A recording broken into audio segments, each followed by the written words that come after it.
지난주는 출애굽기 17장 앞부분을 말씀을 나눴어요.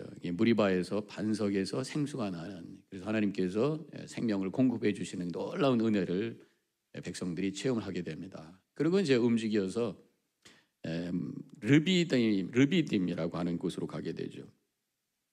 거기서는 아말렉과 전쟁을 하게 됩니다. 전쟁을 할 때에 모세가 산 위로 올라가서 모세의 지팡이를 들고 하나님을 향해 손을 높이 듭니다. 그러면 아말렉과 전쟁에서 이기게 되죠. 피곤해서 손이 잠깐만 내려가면 지게 되는 거예요. 그래서 옆에 있었던 아론과 홀이 돌을 가져다가 모세를 앉혀놓고 양쪽에서 팔을 붙잡아주면서 결국은 전쟁에서 승리하게 되었다. 그런 얘기가 17장 뒷부분에 나오죠. 모세가 손을 들어서 했던 것이 뭐겠어요?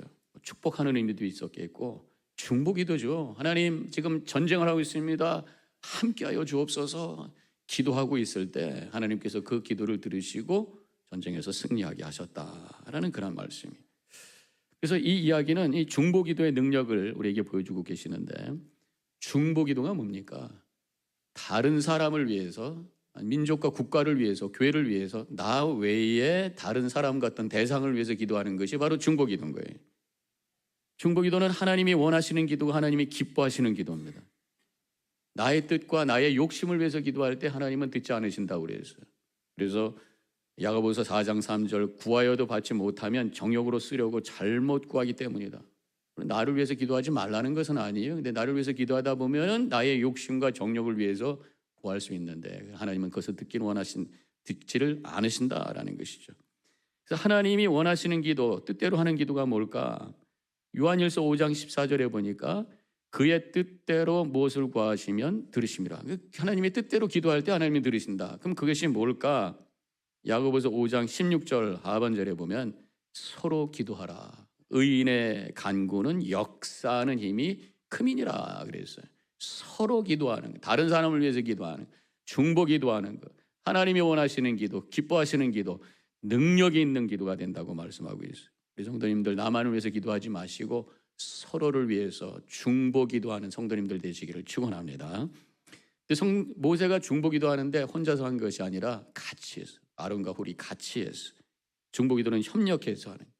우리 교회 중보 기도 팀이 있어요. 26분인가 카톡방에 보니까 어떤 교회 안에 어려운 분이 생기면은 그 기도 제목 올려놓고 서로 함께 기도합니다. 토요일 날 새벽 기도 말씀 후에 함께 통성 기도할 때 제가 꼭 아픈 분들과 여러 가지 문제가 있는 성도들을 위해서 기도합시다. 교회와 민족과 나라를 위해서 기도합시다. 중보 기도하는, 같이 통성으로 기도하는. 영적인 전쟁터에서 씨름하고 있는 성도들을 위해서 우리가 합심해서 기도할 때 하나님께서 그 기도를 들으시고 그 기도가 능력의 기도가 된다고 하는 말씀을 우리가 믿고 중보 기도자로 하나님께 영광 돌리시기를 축원합니다. 하나님께서 우리를 교회로 묶어주셨는데 그 중에 하나, 이 이유 중에 하나가 바로 서로 기도하라고 묶어주신 거예요. 특별히 교회 안에 작은 그룹 교회, 바로 셀 모임을 통해서 서로 기도하라고. 그래서 중보 기도하는 시간이 있어. 서로를 위해서 기도하는 시간이 있어. 그래서 서로를 위해서 축복해주고 위해서 기도해주는 진정한 중보 기도가 나와야 되는데, 그렇게 하기 위해서는요 필요한 게 있어요. 그게 바로 신뢰관계. 셀 모임이 신뢰관계가 만들어져야 돼. 그렇게 하려면 이 컨피덴셜을 지켜주셔야 된단 말이에요. 비밀을 지켜주셔야 되는 거예요. 어떤 개인적인 기도를 했는데 그것을 가지고 다른 사람에게 가서 그랬더라 라고 얘기한다면 그분은 상처받아 더 이상 오픈하지 않아요. 우리 오픈할 수 있는 그러한 공동체가 되기 위해서는 신뢰가 있어야 되고, 그것을 위해서 컨피던셜을 지켜줘야 되고, 그리고 서로를 이해해 줘야 돼. 정죄하고 판단하는 것이 아니라 그저 편이 돼주는 거죠. 가족이 그런 거 아닙니까? 가족이라는 게 뭐예요?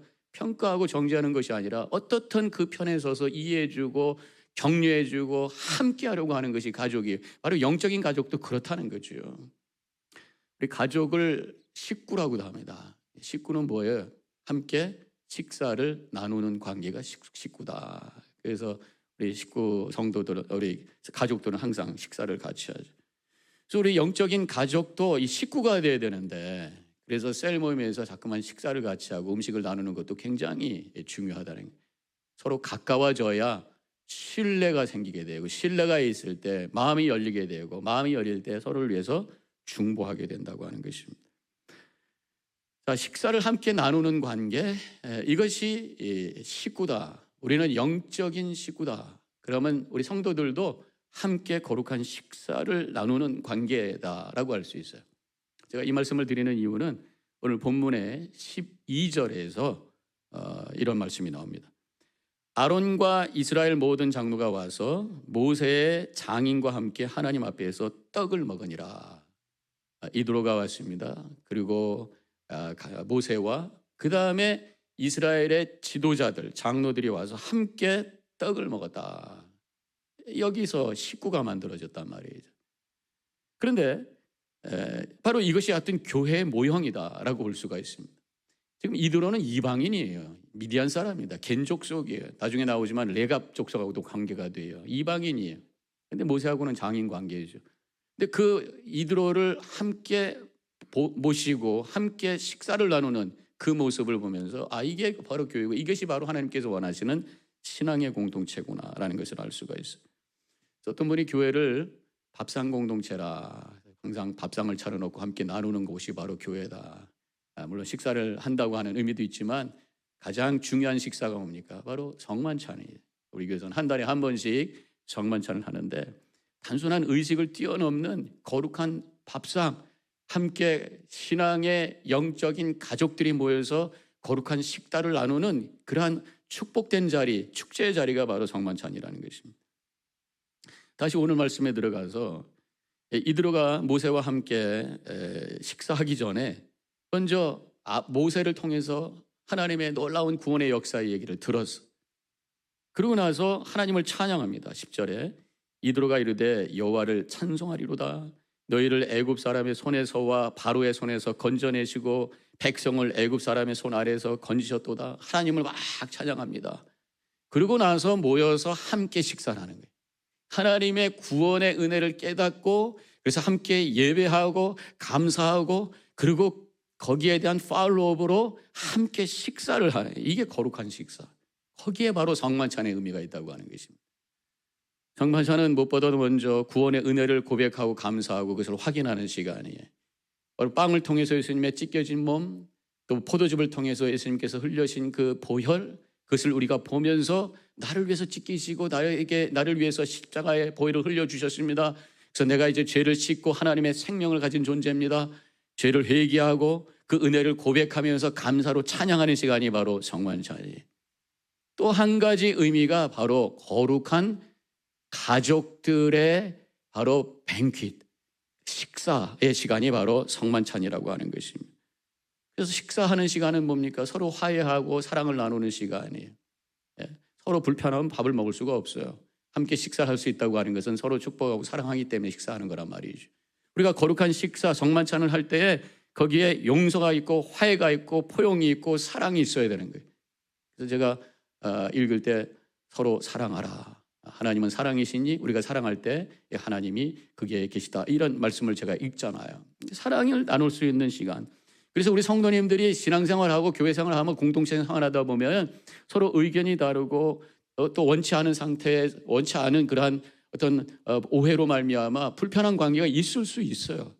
그런데 함께 이 거룩한 성만찬에 동참할 때에 모든 것을 용서해주고 용납해주고 축복해주면서 다시 한번 사랑의 공동체가 회복되는 역사가 그 거룩한 식사 성만찬을 통해서 일어나야 되는 줄로 믿습니다. 이제 아말렉과 전쟁을 합니다. 그리고 시내산으로 가게 되죠. 거기에 머무르고 있을 때 모세의 가족이 찾아오게 됩니다. 2절과 3절 모세의 장인 이드로가 모세가 돌려보냈던 그의 아내 십보라와 그의 두 아들을 데리고 왔으니 시내산이 이 십보라의 처가와 자기 친정하고 가까운 데 있는 거예요. 왜냐하면 모세가 목축을 했던 장소, 그래서 떨기나무에서 하나님을 만났던 장소가 바로 시내산이잖아요. 걸어올 수 있는 길이라고 하는 거죠. 그래서 이제 시내산에 이스라엘 백성들이 오고 모세가 오니까 친정에 있던 가족들이 다 찾아왔다고 하는 것입니다. 오늘 이 거룩한 이 출애굽의 여적 속에서 모세의 가족이 등장하고 있어요. 600만을 끌고 가는 엄청난 위대한 지도자, 하나님의 출애굽의 역사를 이루고 있는 하나님과 소통하는 거룩한 사람, 이 모세에게도 사랑하는 가족이 있다라고 하는 것을 보여준다는 거죠. 이 가족이 얼마나 중요한가라고 하는 것을 우리에게 말씀하고 있고, 하나님께서는 가족들과 함께 행복하게 살기를 원하시는 줄로 믿습니다. 가족은 하나님이 주신 선물인 줄로 믿습니다. 짐덩어리가 아니에요. 선물이에요. 선물이에요. 제가 요즘 우리 교회 장례식을 이제 어르신들이 많고 또 아프신 분들도 많고 그러다 보니까 장례식을 많이 하게 되는데, 다시 한번 가족의 소중함을 느끼게 돼요. 우리는 신방하고 돌아옵니다. 그런데 가족은 끝까지 남아있어요. 이번에 김성수 장모님 떠나실 때도 이 세 따님과 그 부인 되시는 김순장 원사님께서 24시간 계속해서 병실에서 함께 하셨어요. 끝까지, 물론 천국까지는 같이 못 가지만 나중에 만나겠죠. 그러나 그 앞까지 함께하는 그 존재가 바로 가족이다. 가족은 귀한 존재구나라는 것을 생각하게 되죠. 이제 모세가 이제 가족들을 만나게 돼. 5절 말씀. 모세의 장인 이드로가 모세의 아들들과 그의 아내와 더불어 광야에 들어와 모세에게 이르되 곧 모세가 하나님의 산에 진친 곳이라. 지금 하나님의 산, 신의 산에 있을 때 만났다라는 말씀이죠. 그 얘기는 지금 모세가 가족들하고 떨어져 있었다고 하는 거예요. 그런데 출애굽기 4장 20절에 가보면은 함께 애굽으로 떠납니다. 모세가 그의 아내와 아들들을 나귀에 태우고 애굽으로 돌아가는데 모세가 하나님의 지팡이를 손에 잡았더라, 이런 구절이 있어요. 하나님의 부르심을 받고 가족들과 함께 있다가 애굽으로 가라고, 이제 하나님의 구원의 역사를 이루는데 지도자로 나가라 부르심을 받았어요. 그때 가족들과 함께 갔단 말이에요. 근데 지금은 따로 있다가 만난 꼴이 돼 있단 말이에요. 그럼 언제 헤어졌을까? 그런 질문이 생기잖아요. 애굽으로 같이 갔다가 이 십보라는 미디안 사람입니다. 유대인이 아니에요. 무대인들 공동체에 들어가니까 너무 힘든 거예요. 그래서 아마 보따리 싸갖고 친정으로 갔나? 그런 생각해 볼 수도 있고, 아니면 중간에 오다가 무슨 일이 있는가? 서로 티격태격 하다가 싸워서 갔나? 그래서 어떤 성경학자는 이혼한 거다, 뭐 이렇게까지 얘기하는데 그건 너무 확대 해석한 것 같고요. 어쨌든 성경에서는 정확하게 나와 있지는 않지만 여러 가지로 추측을 하게 되는 거죠. 어쨌든 십보라는 모세하고 함께 산다고 하는 것이 쉽지는 않았을 것 같습니다. 아까 말씀드렸던 것처럼 외국 사람이에요. 언어도 다르고 문화도 달라요. 그런데다가 모세는 왕족 출신이죠.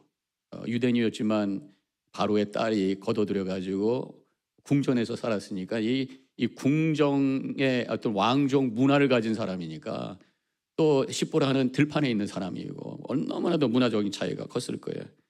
그래서 굉장히 힘들었을 것이다. 뭐 그분들은 아니더라도 우리가 결혼하면서 두 사람이 맞춰서 간다고 하는 것이 얼마나 챌린지입니까? 도전입니까? 누군가가 결혼은 두 세계의 만남이다. 그래서 책 제목 중에서도 보면은 화성에서 온 남자, 금성에서 온 여자 많이 들으셨잖아요. 너무 다른 사람이 만나서 두 세계가 만나서 하나의 세계를 이루어가는 과정이 결혼이다. 그래서 연애는 쉽고 결혼은 어렵다.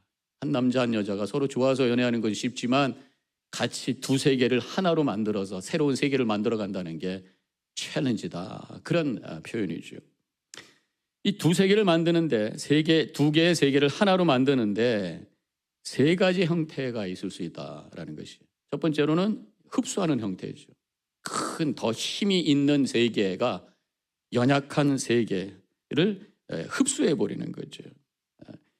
그렇게 되면은 그 안에는 분노와 슬픔으로 채워지게 되죠. 또 한 가지 형태는 평행하는 형태가 있어요. 하나는 완전히 강한 사람이 그냥 흡수를 해버려 가지고 한 사람은 꼼짝 못하고 그냥 거기에 맞춰서 가는 상황이라고 한다면, 두 번째는 평행의 형태. 둘 다 강해. 그러다 보니까 서로 그냥 평행으로 가는 것이. 서로 뭐 존중한다고 하지만 또 간섭도 하지 않아요. 그렇다 보니까 친밀감이 부족하게 되고, 잘못하게 되면 결혼한 싱글로 결혼은 했는데 각자 알아서 살아야 싱글처럼 사는 그런 결과를 가져올 수도 있어요. 가장 바람직한 게 뭐겠습니까? 연합의 형태. 제1의 세계와 제2의 세계가 만나서 제3의 세계가 되는, 그렇게 하기 위해서는 서로의 장점을 인정해주고 부족한 점을 보완하면서 새로운 세계를 만들어가는 것이. 그러려면 존중이 있어야 되고 배려가 있어야 되고 이해가 있어야 돼요. 저는 우리 예수님을 믿고 하나님을 섬기는 우리 성도들에게는 이것이 충분히 가능하다고 믿습니다. 왜냐하면 우리 성도들은 하나님 앞에서 겸손한 자이기 때문에. 겸손이 바로 연합을 가능하게 한다는 거죠. 겸손이 나의 연약함을 고백하면서 상대방을 존중할 때에 그때 대화가 되고 이해가 되고 거기서 아름다운 새로운 세계, 하나님 앞에서 지어가는 새로운 세계, 하나님 나라의 가정을 세울 수 있음을 믿고 그렇게 살아가시기를 축원합니다. 모세의 가족도 아마 힘들었을 것이라고 말씀드렸잖아요. 그건 우리가 충분히 추측할 수 있는 내용입니다. 그런데 그들도 어떤 계기를 통해서 연합의 역사가 일어났어요. 그리고 하나님의 나라가 세워지는 그러한 계기가 있었을 것 같습니다. 그것을 우리가 출애굽기 4장 아까 읽었던 그 내용하고 연결이 되면서 가는 과정에서 일어났던 어떤 사건을 통해서 추측할 수 있어요. 출애굽기 4장 24절과 25절에 보면은 모세가 길을 가다가 숙소에 있을 때에 여호와께서 그를 만나서 그를 죽이려 하신지라. 십보라가 돌칼을 가져다가 그의 아들의 포피를 베어 그의 발에 갖다 대며 이르되 당신은 참으로 내게 피남편이로다 하니. 자, 여기서 보면은 자고 있는 모세를 하나님께서 죽이려 하셨다. 아니 왜 갑자기 죽이려고 하셨을까? 근데 이 표현을 제가 뭐 깊이 연구한 건 아니지만 더 그 원어를 찾아 들어가고 그걸 잘 풀어보면 모세가 죽을 상황이었다 이렇게 해석하는 것이 좋다는 거예요. 병 때문에 그랬든지 여러 가지 어떤 이유 때문에 모세가 지금 죽어가고 있었다라는 거예요. 이러한 위기 상황 속에서 십보라가 의원을 부른 것이 아니라 모세가 그렇게 외쳤던 것이 기억나는 거예요. 애들에게 할례를 안 줬다라는 거예요. 왜 할례를 안 줬을까? 유대인들은 태어난 지 8일 만에 할례를 주잖아요. 근데 그 아들들에게는 주지 않았어요. 그러니까 지금 줬잖아요. 지금 나이가 30은 넘었을 것이다. 왜냐하면 40년 동안 십보라하고 살았으니까 뭐 결혼을 늦게 하고 애를 늦게 낳았다고 하더라도 충분히 30세는 될 수 있잖아요. 그때까지 할례를 안 했다는 거죠. 그런데 왜 할례를 했을까? 모세는 그렇게 원했는데 십보라는 유대인이 아니에요. 어린아이 태어나자마자 애한테 칼을 댄다고 하는 게 이해가 되지 않는 거예요. 왜 애가 무슨 죄가 있다고 애를 고통스럽게 해야 되냐고 반대해가지고 모세가 이것을 이루지 못했던 것 같아요. 그러니까 그것이 부담으로 돼 있다가 아마 모세가 위기가 왔을 때 모세가 그렇게 이것이 하나님의 뜻이다 하고 강조했던 것이 기억나면서 하나님 앞에서 할례를 행하게 되었다고 하는 것이죠. 그러면서 그 할례를 행하고 당신은 피의 남편입니다 라고 선포를 하게 된 거죠. 당신은 피의 남편입니다 라고 하는 고백이 무엇이었을까? 당신은 아들의 피를 흘리게 한 남편입니까? 남편입니다 그러면서 기분 나빠서 한 건가? 그건 아니지요. 오히려 긍정적으로 해석한다면 이제 당신의 아들이 할례를 받았으니 이제 우리 부부는 피로 맺어진 관계입니다 라는 고백이 아니겠는가? 아들이 이제 할례를 함으로 하나님의 백성이 되었으니 우리도 거룩한 언약을 맺은 부부인 줄로 믿습니다 하면서 새롭게 결단하면서 하나님 앞에 서약을 하는 그러한 고백이 그 고백이었을 것이다. 그렇게 해석을 하게 되는 것이. 그러면서 이제 그때에 십보라가 집으로 돌아갔을 것이다. 왜냐하면 아들을 할례를 줬으니까 갈 수가 없는 게 너무 아파서 그래서 한 열흘 이상은 거기서 묵어야 되는데 모세는 다시 가서 애굽에 가야 되고 그래서 당신은 집에 가는 게 좋겠다. 아마 그랬던 거 아닌가라고 생각을 한다는 거죠. 어쨌든 부부는 하나님 앞에서 맺어진 언약 관계라고 하는 것. 그것을 말라기 2장 14절에서도 말씀하고 있어요. 너와 내가 어려서 맞이한 아내 사이에 여호와께서 증인이 되시기 때문이라. 그는 내 짝이요 너와 서약한 아내로다. 그렇게 말씀하고 있어요. 부부는 하나님이 증인이 되어서 만나게 해주신 언약 관계라는 것이 하나님 앞에서 서약한 관계라는 거죠. 그죠? 감정적으로 내가 좋아서만이 아니라 하나님이 맺어주신 언약 관계라고 하는 것을 잊어서는 안 된다.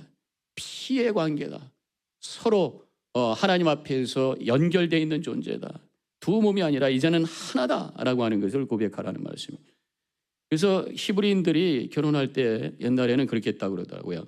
여호와께서 이 결혼 약속에 대해서 너와 나 사이에 계시기를 원한다 하면서 소금을 뿌렸대요. 우리 한국 문화에서는 소금은 재수없다 그러면서 에이 나가라 소금 뿌리는 건데, 이제 유대인들은 이 소금이라고 하는 게 불변한다라는 의미에서 당신과 나하고의 이 언약이 불변하기를 원합니다라는 마음으로 소금을 뿌렸다고 하는 것이에요. 모세가 지금 사실은 출애굽의 위대한 역사를 이뤘지만 이스라엘 백성들이 계속해서 불평하는 관계 속에 있을 때 지쳐있는 상황이 있었어요. 상당히 외로웠을 것입니다. 그렇지만 하나님께서 이때에 가정을 보내주신 거예요. 다시 가정을 만나게 해주시고 이런 광야의 삶 속에서 다시 한번 회복할 수 있는 기회를 허락해 주신 것이 바로 가정이라고 하는 것입니다. 하나님께서 우리에게 가정을 주신 것, 광야 같은 이 세상을 살아갈 때 서로 의지하고 축복하기 위해서 허락해 주신 줄로 믿고 서로를 축복하며 서로가 하나님의 은혜의 통로인 것을 고백하며 함께 아름다운 하나님의 나라의 가정을 세워가는 우리 성도님들 되시기를 축원합니다. 아시는 농담이겠습니다만 어떤 아주머니가 자기 남편을 집에 두면 금신덩어리고 데리고 나가면 짐덩어리고 마주 앉아 있으면 왼수덩어리고 은퇴했더니 골칫덩어리라 그러면서 그런 짐으로 생각을 한다고 하는 거 얼마나 불행한 얘기예요. 우리 성도들은 바로 나에게 주신 남편, 아내, 자녀들, 가족 하나님의 선물로 고백하면서 함께 아름다운 하나님의 나라를 세워가면서 지치고 피곤한 이 광야 같은 세상에서 하나님께서 공급해 주시는 은혜와 평강을 경험하는 가정이 되시기를 축원합니다. 장인 이드로는 미디안 족속이었습니다. 근데 성경에 보면 이 미디안 족속이 겐 족속으로 불려지고 있어요. 나중에 이 미디안 족속들이, 이 겐 족속들이 결국 모세를 따라가게 되죠. 원래는 아브라함의 후처인 구두라에서 태어난 자손인데 그렇다면은 유대인들하고 먼 친척이 되는 거예요. 그렇지만 따로 오랫동안 살다 보니까 이 겐족속들이 하나님을 알지 못하게 되었어요. 근데 이번에 이드로가 모세를 통해서 하나님이 누구신지를 알게 되었어요. 이 8절에 있는 말씀, 그들이 당한 모든 고난과 여호와께서 그들을 구원하신 일을 다 그 장인에게 말하며 다 얘기해 줬어요. 그러면서 하나님을 알게 되었어요. 그러면서 10절에서 하나님을 향해 찬양합니다. 아까 읽었던 구절입니다만 이드로가 이르되 여호와를 찬송하리로다. 그러면서 하나님을 고백하고 예배하게 되지요. 저는 여기서 새로운 어떤 모세의 전도법을 보게 되는데 간증을 통해서 전도. 이드로를 지금 전도한 거예요. 이방인이었던 이방인의 또 제사장이었습니다. 하나님의 제사장이 아닙니다. 이방 신을 섬기는 제사장이었어요. 그가 하나님을 찬양하게 돼서 전도한 거예요. 어떤 방법으로 전도했습니까? 간증이잖아요. 그동안의 출애굽의 과정을 통해서 10가지 재앙, 홍해를 가르게 한 것, 광야에서 일어났던 하나님의 구원의 역사, 기적의 역사, 이것을 얘기하면서 그가 하나님은 위대하신 분이시고 모든 것을 주관하시는 통치자이심을 믿습니다 하면서 하나님을 찬양합니다. 그렇게 고백하게 되었다고 하는 거예요. 간증을 통해서 전도한 이 모세 전도법이에요. 지난번에 잭슨 목사님은 리빌이라는 그런 전도법을 말씀하셨잖아요. 반복하고 verify, 그래서 나의 삶을 통해서 복음을 증명해내는 삶을 통해서 전도하라 이런 말씀을 하셨어요. 근데 여기서는 지금 간증하라. 이 간증을 통해서 전도, 교리적인 하나님을 고백하는 것이 아니라 내가 경험하고 내가 만난 하나님을 증거하는 것이 가장 파워풀하다는 거죠. 근데 그런 말씀을 드리면 하나님은 목사님 저는요 간증할 게 별로 없어요.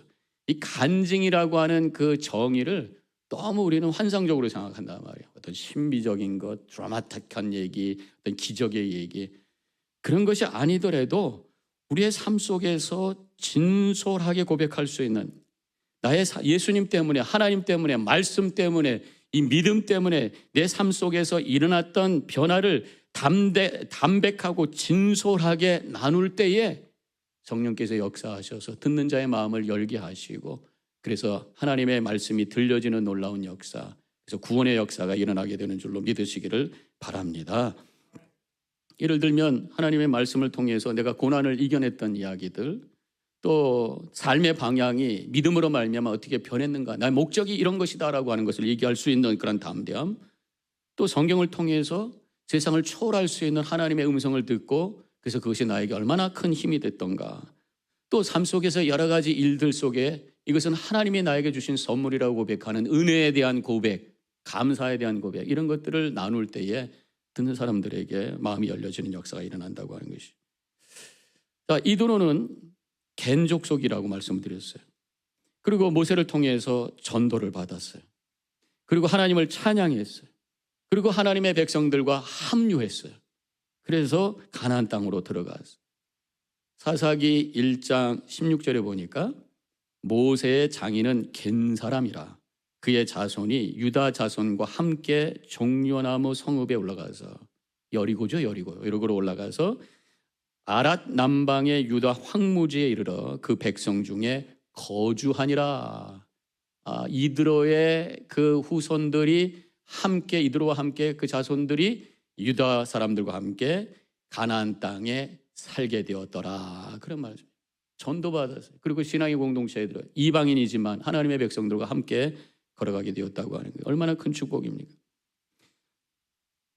저는 여기서 하나님께서는 이스라엘 백성들만의 이 구약시대에 이스라엘 백성들이 착각한 거예요. 자신들만이 하나님의 백성이라고 생각했어요. 그러나 모세를 통해서 이드로와 겐 족속들을 구원하시는 그 과정을 통해서 이미 하나님께서는 세상을 향한 구원의 계획을 갖고 계시다고 하는 것을 보여주셨다고 하는 것입니다. 또 성경에 보니까 이 겐 족속이 레갑 자손이라고 또 나와 있어요. 역대상 2장 55절에 보니까 이스라엘의 족보가 쭉 나오는데 마지막 절에 가서 이는 다 레갑 가문의 조상 함마덱에서 나온 겐 종족이더라 그랬어요. 그 겐 족속이 레갑 가문 중에 하나다, 그런 말씀이잖아요. 그런데 이 레갑에 대한 말씀이 또 예레미야 35장에 나오는데 어떤, 지금 다 읽을 시간이 없으니까 아주 경건한 사람으로 나와요. 아주 경건한 사람으로 나와요. 그래가지고 예레미야가 이스라엘 백성들에게 핀잔을 하는데, 자, 이 레갑 사람들 좀 봐라. 너희들은 지금 어떻게 살고 있느냐, 이런 말씀을 하신단 말이에요. 아주 경건한 사람. 그런데다가 나중에 성경학자들은 여러 가지 구절을 통해 가지고 이 레갑 족속들이 성전에서 일을 했다는 거예요. 그 경건한 사람들이었기 때문에 이방인이었지만 성전에서 일했을 것이다. 어떤 일을 했을까? 나중에 보면은 뭐 분문, 화장실 치우는 거, 이런 문도 세우는 일도 했지만 나중에 양과 염소를 키우는, 제물로 바치기 위해서 필요한 그런 가축들을 키우는 일을 했을 것이다. 그래서 어떻게까지 추측하냐면 예수님께서 탄생하셨을 때 천군 천사가 밤에 양을 치고 있는 목자들에게 그 소식을 알렸을 때 그 목자들이 아마 레갑 자손이 아니었을까? 뭐 이런 얘기까지 한단 말이에요. 성경엔 정확하게 나오지 않지만 여러 가지 흐름을 통해서 그렇게 해석을 하기도 해요. 전 여기서 말씀드리고 싶은 것이 이 모세가 하나님 나라에서 얼마나 기뻐하실까. 자기 지금 그 장인에게 그동안에 일어났던 여러 가지 하나님의 구원의 역사를 간증했어요. 그래서 장인이 하나님을 믿고 찬양하게 되었어요.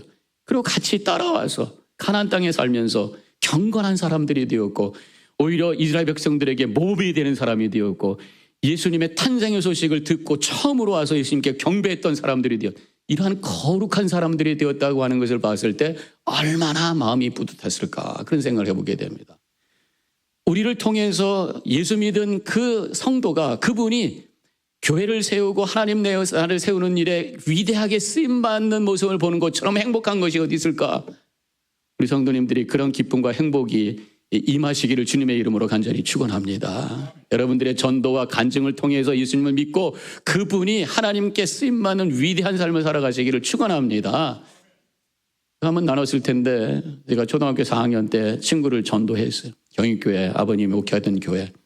저는 떠났지만 그 친구는 계속 거기에 남아있어요. 지금도 가면 제가 그 친구를 만나는데 그 교회 장로가 됐어요. 제가 초등학교 때 같이 놀던 친구가 한 교회에 장로가 됐단 말이에요. 그 친구 볼 때마다 제가 마음이 얼마나 뿌듯한지 몰라요. 하나님께서 저를 통해서 한 영혼을 건지시고 한 교회에 기둥으로 세우셨다고 하네요. 그것이 얼마나 큰 은혜인지 모릅니다. 우리 성도님들에게도 그런 은혜가 임하시기를 축원합니다. 자, 말씀을 정리할게요. 여러분들의 가정이 하나님의 구원의 은혜를 고백하는 연합된 행복한 가정이 되시기를 축원합니다. 우리 교회가 거룩한 식탁을 중심으로 서로 영적인 가족이 되어서 서로 축복하는, 또 서로 사랑하는 하나님의 나라가 되시기를 축원합니다.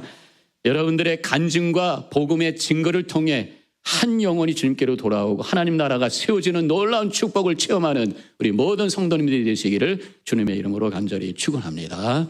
기도하겠습니다.